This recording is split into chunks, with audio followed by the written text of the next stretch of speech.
Talon is one of the youngest teams in VCT. They have a 27, 24, and 3 20-year-olds on their roster right now. I think that it kind of shows the experience level this time around, especially in this matchup against PRX, when you're going up against people who are veterans of the game, right?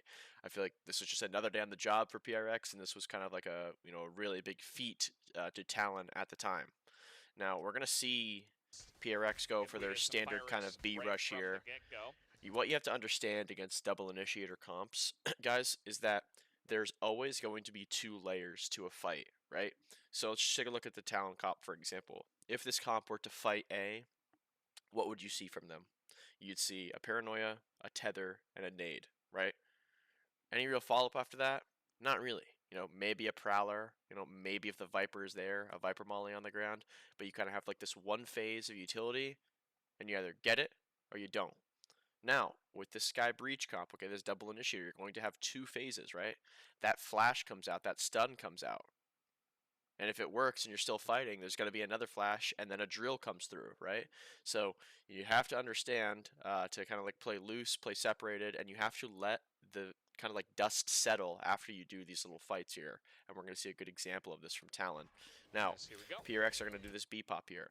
The protocol for this is if this flash gets a ping, Forsaken is going to stun, right? Line gets stunned, hits everybody. Talon was in a 1-3-1 flood setup, which is a good call and a good setup on this map, especially on the pistol round. And yeah, Governor's unfortunately going to die to a nade, while Jing was able to satchel. satchel away. Forsaken ends up getting punished by Ban because they're kind of calling that it's a B rush. It's a B rush, so Ban kind of comes out of C here, and he starts taking a look, seeing if he can get behind them.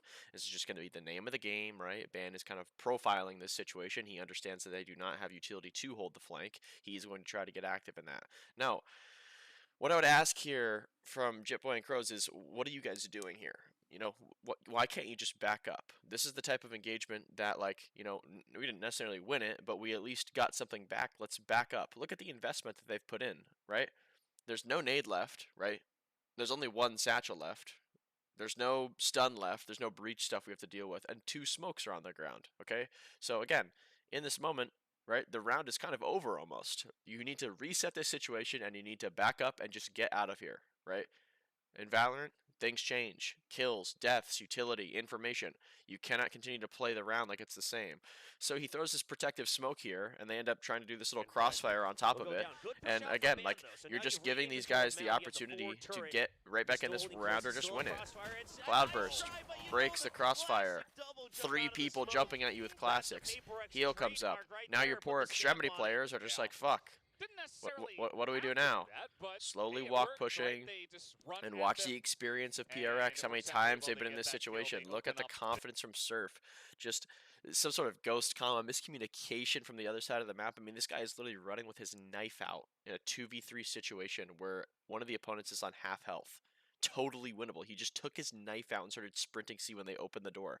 Well played from PRX. They're going to bait the opponent who is at the disadvantage, okay, to equalize, right, to reveal themselves, to make a play, right? They understand that they don't need to. They're the ones who are in the advantage. They're going to sit here and they're going to try to keep it. Show where you are, come find us, come move, right? We're ready and we're going to punish you for it. This position, but Surf ends up winning this gunfight here. 2v2 situation. Ban spots both. He's going to back up here. This is very well played from PRX again. They're not going to sit here and just, get zoned by this. Jing is going to take some space here. He knows that this player is half HP, and now they're going to pick one to fight, right?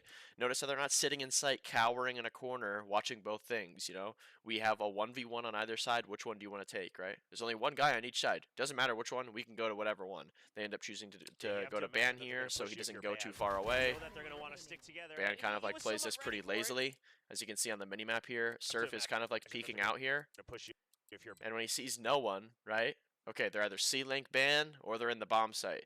Ban either needs to do like a really shallow jiggle here, very slowly showing his elbow or his shoulder here, trying to bait them to shoot, but he kind of full faces this, gets caught out, 2v1 situation, 37 HP, and they're immediately, again, playing this advantage here. They're just trying to trade this guy out.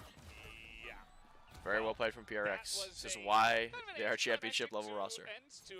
What we're going to explain here is something that I like to call a barrier play or a barrier timing. And what that is when the barrier drops and it's a 5v5 situation where not a lot of information is known yet, everyone has their own timing on what they're going to do, right? The sentinel, the controller, the pack of people who's working the map or fighting the map, everyone has an idea of what they're going to do and how they're going to do it.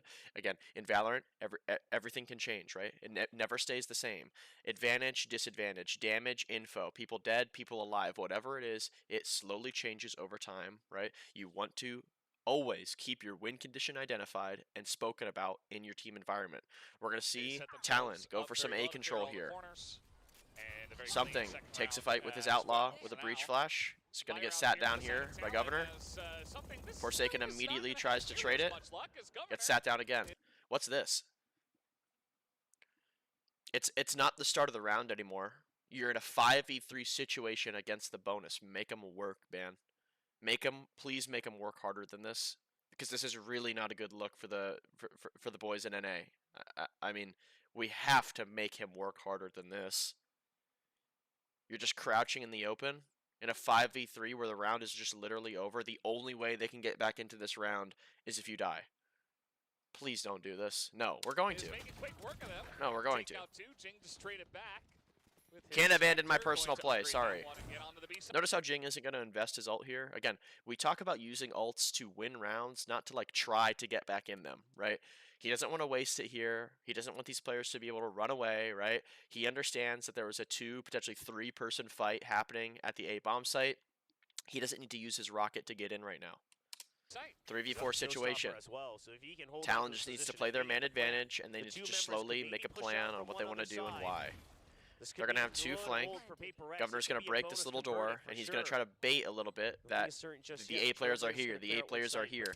Now watch what's happening on the map, okay? A lot of points are being covered here, and off this information, okay, PRX is going to make a plan. The wolf has gone through heaven. What does that mean? There's no one there, but there were a lot of people at the start of the round A. So they're either coming through the broken door or they're flanking. And look what positions are covered. They understand immediately that C was the weak side of this map. What do people on the weak side do? They play patient, they play slow. They understand that they are either by themselves as one, right? And their job is to just live and exist. Viper in this position, Surf, he should never be making a play.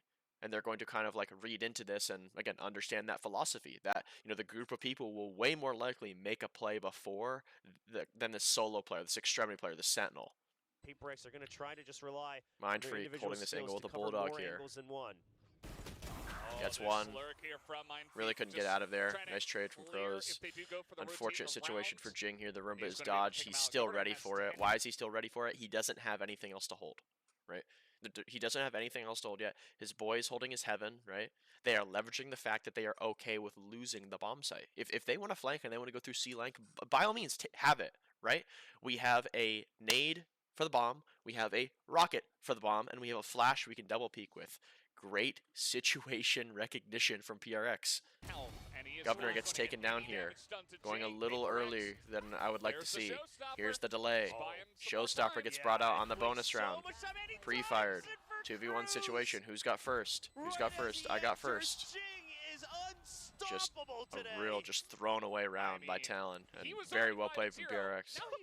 2 things that we have to showcase here. Number 1, what a pump is. Number 2, that experience factor that I was talking about, and the togetherness of being on the same page that PRX has that Talon doesn't.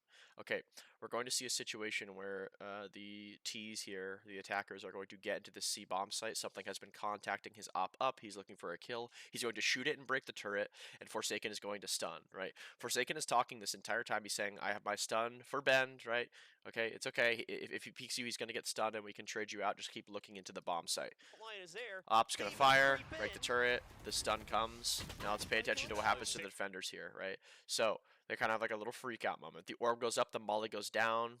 They're coming in. They're coming in. It's C. It's C. It's C. Okay, the comms are going to start to get flooded here.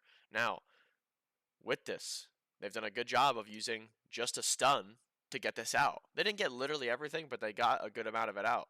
They have messed up this guy's fuel cycle, right?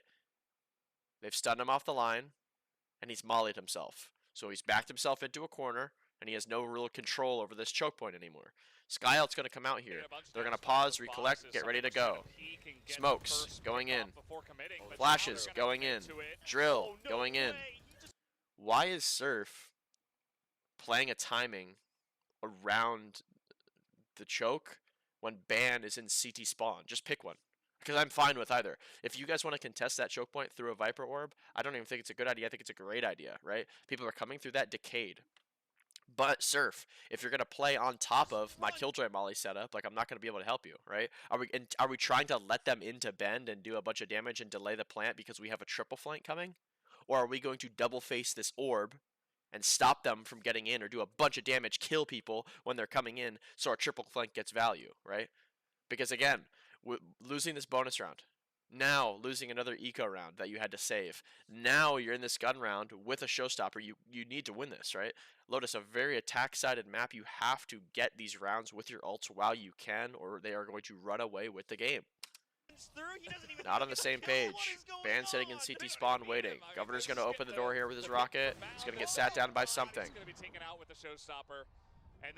Jipboy ends up using his blind here. Gets one, immediately traded. And now, the person who was defending the C bomb site is the last remaining player. Not really sure what the call was, how we're so far off the same page, but again, here we are. The person whose bomb site got hit, he is the last person alive. He's just spectating it all. And Ban is alone. He's gonna see it's putting a 1v3 here. Have no problem using the utility here. 1v2 now. He's going to stick the bomb. Look how fast it's happening. They're already together. They're moving together. They're playing it together. Best shooters in Pacific. He gets spotted. I'm surprised he even thinks that they're in different spots. So now he has an inkling that they both of them have to be near the bend. Really good angle. He's trying to peek here. Seeing if he can get the initial PRX just kind of like spotting both sides. It's taken down. 5-0 lead for PRX. Too strong today.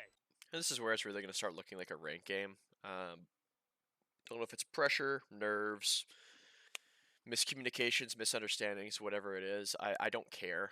It's not an excuse. Again, in the strong side A setup, PRX is going to start with this C mount control default, whatever. Forsaken has now shown multiple times that he has the tendency of using utility for the exec or the control, and he's not actually there. So I think the Talon has picked up on that. We're going to see that happen here when the stun goes out on this exec. Ban now pops double mollies. Surf has to run away. And Ban face checks front B with Jitboy running straight past him. Again, we just have to pick one here. I like this intention from Ban. He wants to re-clear B. He wants to clear B. He wants to find if someone is lurking, right? Just have to do it together. Just have to wait. Just have to be okay with being patient here, right? If these guys are going to be able to push CT spawn, absolutely, we need to get something back. We need to figure something out. We need to look for the lurker, right? Because we're going to lose CT spawn right now. They're going to go all the way deep. Okay, Jitboy, are you going to help him, or are you going to go help, you know, Crow or Surf, who's just screaming, right, that they're pushing him spawn? Because again, you have to pull the ear of a teammate sometimes. No, you're coming with me, right? Or no, I can't do that. No, back up. Trust me. Like whatever it is, there's got to be something here rather than again just like figuring it out yourself. Ban's gonna get killed here. Actually, I hit the skip button. Sorry. Ban's gonna get killed here. They're gonna be in another 5v4 situation with full control of the entire map. Forsaken's gonna throw a flash to keep them occupied, and now they're interested in going back to this, right? Now they're interested. So Jitboy doesn't actually commit to his play when he was running Waterfall to help Surf, who is totally okay now, right? Ban is dead. Okay, the round is over. Now they'll do it. Okay. That's fine. That's good decisions from Forsaken. Vi's going to help cover that for the time being. Ends up getting a kill here. Covering the flank. You're wondering, because they sneak back into the bomb site again, like 2 seconds, second and a half to get back on the same page. Hey guys, we're going to fight the bomb site here. I still have a bunch of utility left. Tether nade comes in, doesn't get anyone. Crows out to an aftershock. Devi kills Governor running out with his op. 2v4, just jiggling, just making this so hard for everybody. Just not really giving them too much outside of the start. W gaming. we're able to see now what a Overwatch round is supposed to look like, or what it's supposed to do. When you hear an Overwatch round, it usually means that the enemy team is either winning so much or losing so much that they have a lot of ults online. So the funny thing is we kind of have it available for both sides here, right? Double duelist ult, initiator ult, and then we have the from the shadows, the Viper's Pit, and the Fade ult here, the Nightfall. So with this 3v3 ult situation, it's something that you want to leverage. Now, with the Viper's ult not being used, I'm not the biggest fan of it. Normally people will Viper ult, this kind of like position at the start of the round, like on C when they have it. I guess the reason that he opts to not do it is because they didn't start C. So when people start C and you have the Viper ult, they will usually reactively use it. And then if they don't start C, he'll try to just greed it. He'll play his orb and he'll try to hold on to it, and maybe he gets to use it next round. My concern is that there's not that many next rounds left, right? There's only 5 rounds remaining on this defense side. We need to kind of like get as many as we can here because it's all going to count. Okay, they're running away with this game with the momentum. We need to use our ults here to help us win this round. So what we're going to see is kind of the opposite of that. It makes me think that they're just using them because they have them.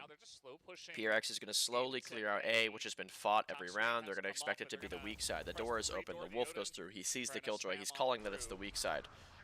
They're going to use the Rolling Thunder to secure the bomb site. We're going to use the Nightfall and from the shadows.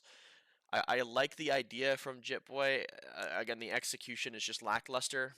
Him and Ban are not on the same line. They're not up-down. This kill would have been huge for Ban if he got it. He would have been able to get his ult, but we've just wasted one ult. Okay, we use our Fade ult when we're not even in a position to flood. Now, if Governor and Jitboy were heaven right now with a nade and a blind out and we use this Nightfall, I'm all for it, right?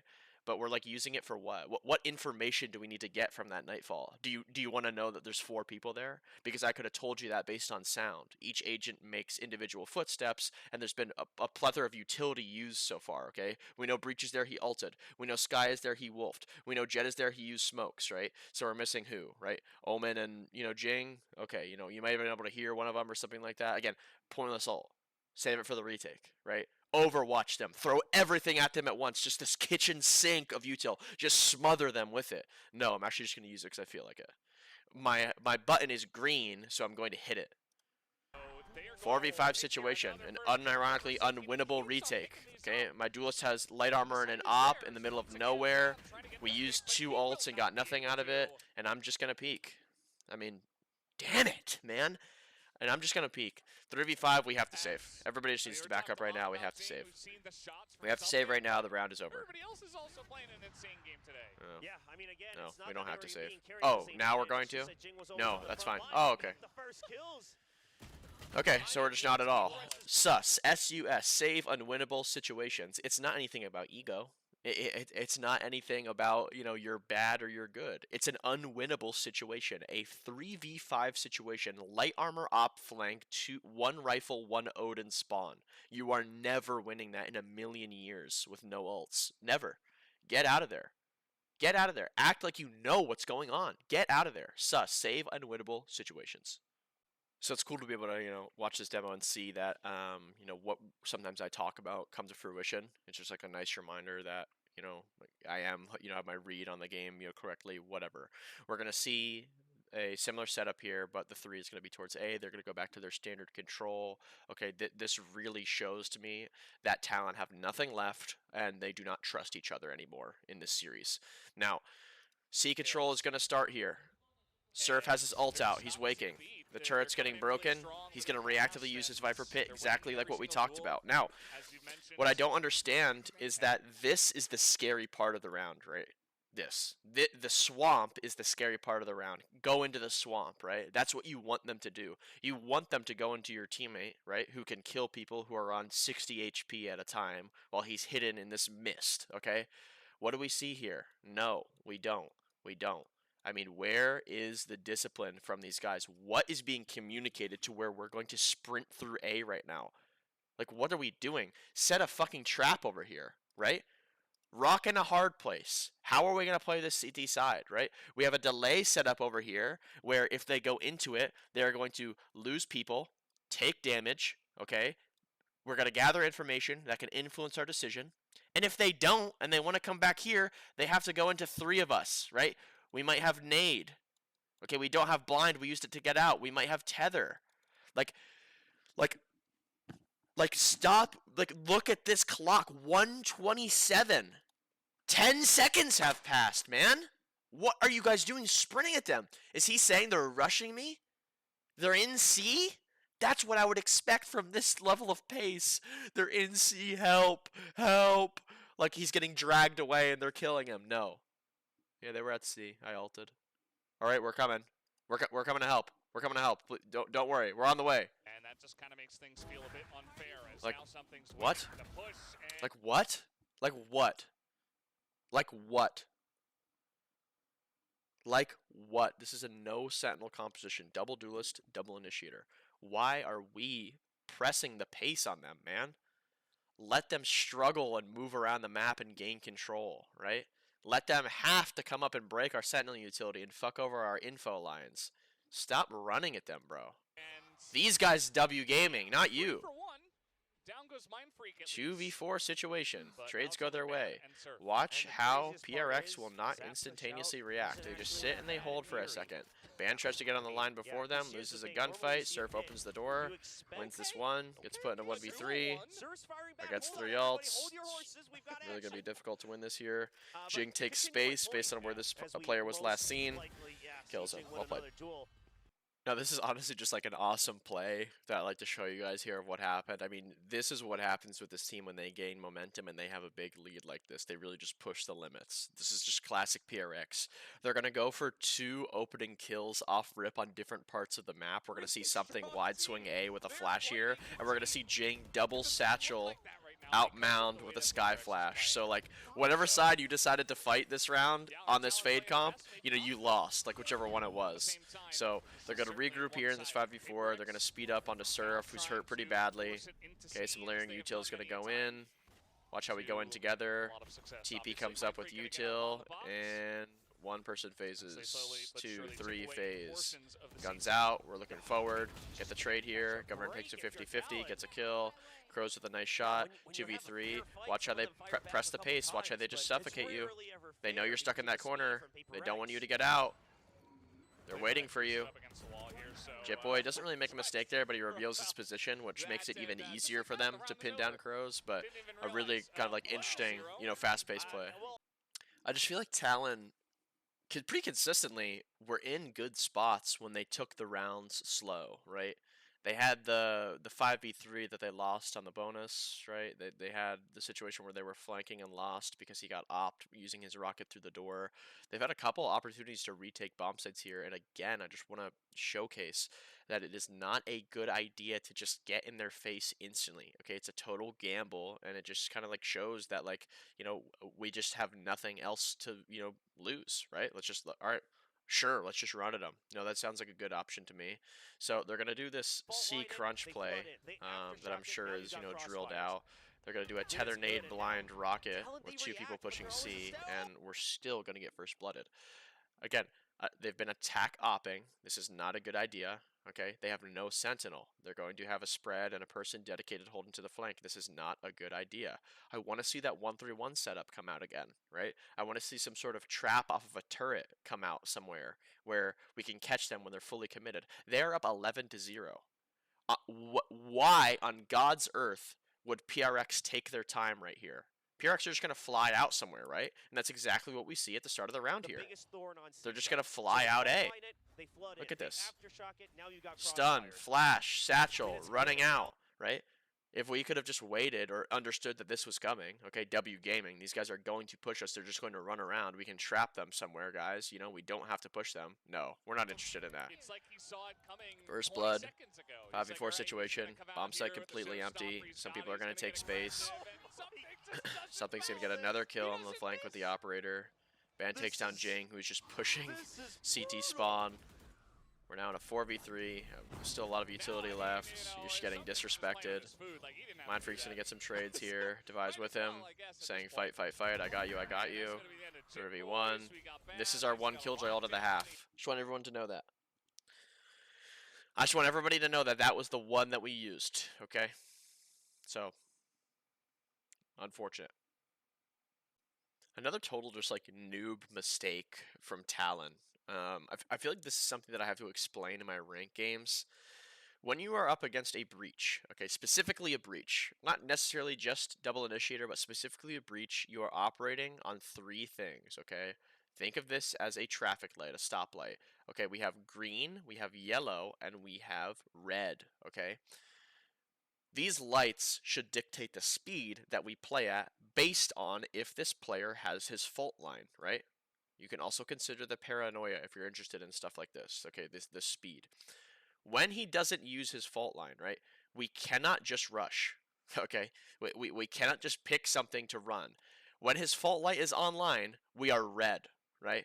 Red light, guys. He has it up still. We really need to have good spacing. We need people anti-flash. We need people anti-stun. We need to find out where the trap is or where the control is. Now, if it's the opposite, if he ends up expending this, right, we now go to the green light speed. We are not scared, right? There's no big stun that can screw us over. All we need is a guy anti-flash and we'll be totally fine. Talon ignores this in this round here, and they just do some set strat of just rushing B. Very straightforward as well. And we're going to see As PRX be we're able to heading just into bombard our them final with rounds. utility. See if PRX can close this out. Full audibly sprinting up. The wolf is sent into pre-fire. They are stunned. Stun comes through. Yeah, they Drill know comes exactly where through. everybody is. Blind 3 comes kills through. already. Another flash comes They're through. PRX. Were you not expecting this? They're looking for it. Can they pick it Were up? you not Yeah, expecting he wants this? to put it in. Do the agents in game, do they look like Lego characters that you haven't unlocked yet? Are they just question marks? You can't see what agents they're playing? Are we not on the 13th round of the game? Are they not winning 12-0? Can we at least slow this round down so we just don't get humiliated? No. Let's go to that next map. And it's only Fine with me. Is running No problem behind here. them, knife out. 1v3 But situation this is for looking like Crows. it's gonna happen, William. Yes. Something gets on an Not angle where gonna you can say watch anything. kind of like I mean, 2 yeah, points of the we've denied possible a lot of flank, the viewers. while the other Something. players are kind of playing the bomb Looks like here. he is Ends up going losing to the win it, gunfight. and it's Nice a try. 13-0. If you're a Talon fan here, there really isn't too much to worry about. I know I was a little hard on them, throughout the entire video, but something that I just like to explain is losing is learning, right? You have to lose to learn. You have to lose as a team and get better. Okay, and that's what this is going to be. It was good for this team to make playoffs. It was unfortunate that they got 13-0 on their map pick and they lost to probably the best team in the tournament. It's very. I saw some tweets about the format and how they were upset with it. At the end of the day, it is what it is. They bounce back here and they get a win on bind, and then they kind of like make it close on sunset. But at the end of the day, PRX again shows that experience, that discipline in those moments, and they close it out. But again, focusing on Lotus, I just like to showcase the first bloods here. Okay. We have 12 first bloods to 1. And look at kind of like the agents that are like racking up these first deaths, right? Like, we have to put ourselves in positions that are a little better than this. And I know that they've already watched this VOD back, but again, like pushing the pace against a team like that, pushing a pace against that double initiator breach, you're going to get punished so often. And I just feel like they never made them work hard. And for whatever reason, they thought their solution was running at them when it was actually just, sitting around and waiting for them to mess up, right? Wait for them to overextend, wait for them to push us, wait for them to, waste utility on these positions, gather in control. We can take our time and we can play our game. It felt like the entire game they were playing to not lose rather than playing to win. And it kind of shows here on the board, with our first 13-0 of the VCT 2024 season. It happens in a playoff round. So super interesting in that regard. I am trying to expand to all regions. There are a lot of matches always going on. I'm going to do my best to cover as many as I can. I appreciate all the support that I've got recently. Seriously, it means so much to me. I do want to remind everybody that I do offer VALORANT coaching. So if you are looking to get better at the game, you can join my Discord and you can check out the options that I have. Again, thank you all for tuning in. I appreciate you. T-Log out. Deuces.